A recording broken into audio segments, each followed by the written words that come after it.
ये कहानी एक सैनिक की है जो वियतनाम में युद्ध के लिए गया था।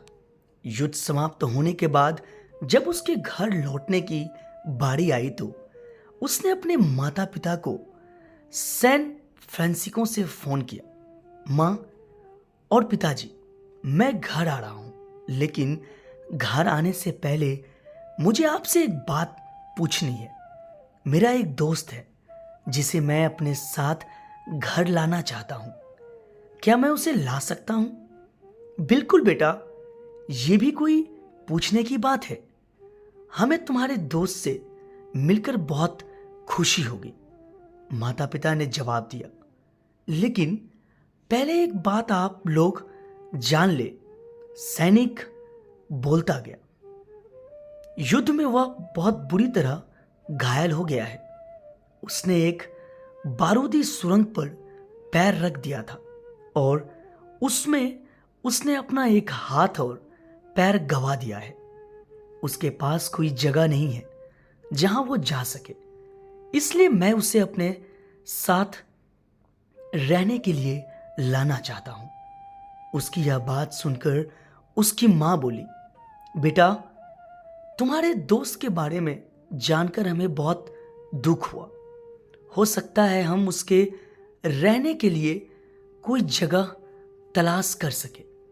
नहीं मां, मैं चाहता हूं कि वो हमारे साथ रहे। अब पिता ने कहा, मैं समझ नहीं पा रहा हूं कि तुम क्या कहना चाहते हो कि इस तरह का अपाहिज व्यक्ति हमारे लिए कितना बड़ा बोझ होगा। हमारी अपनी जिंदगी है जीने के लिए और हम नहीं चाहते कि इस तरह की कोई भी परिस्थिति हमारी जिंदगी में दखल दे। मेरे हिसाब से तुम्हें अकेले घर आना चाहिए और अपने दोस्तों को वहीं छोड़ देना चाहिए। वो अपनी जिंदगी जीने के लिए कोई ना कोई रास्ता निकाल ही लेगा। सुनकर उस सैनिक ने फोन रख दिया।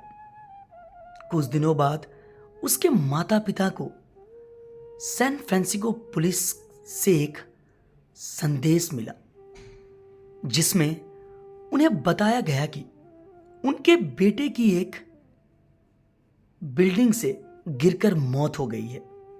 पुलिस के हिसाब से यह एक सुसाइड केस था। दुखी माता पिता ने तुरंत ही सैन फ्रांसिस्को के लिए फ्लाइट बुक कराई और वहां पहुंच गए।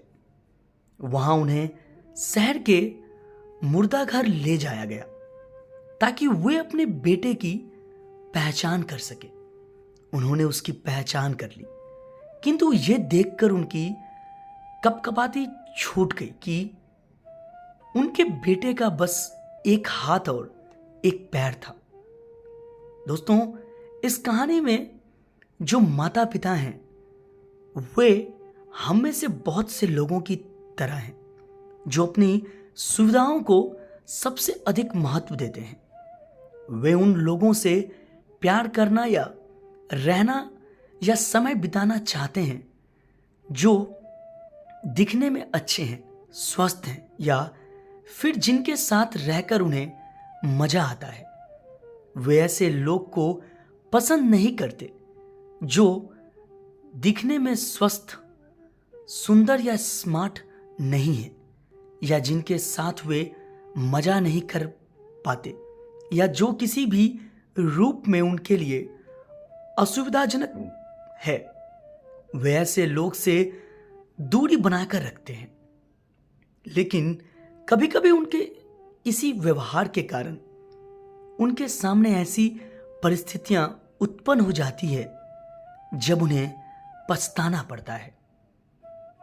आइए लोगों को वे जैसे हैं वैसे ही अपनाएं और जरूरत पड़ने पर उनकी मदद करें। दोस्तों, अगर ये छोटी सी कहानी आपको अच्छी लगी हो तो प्लीज़ चैनल को लाइक और सब्सक्राइब जरूर करें। कहानी सुनने के लिए बहुत बहुत धन्यवाद।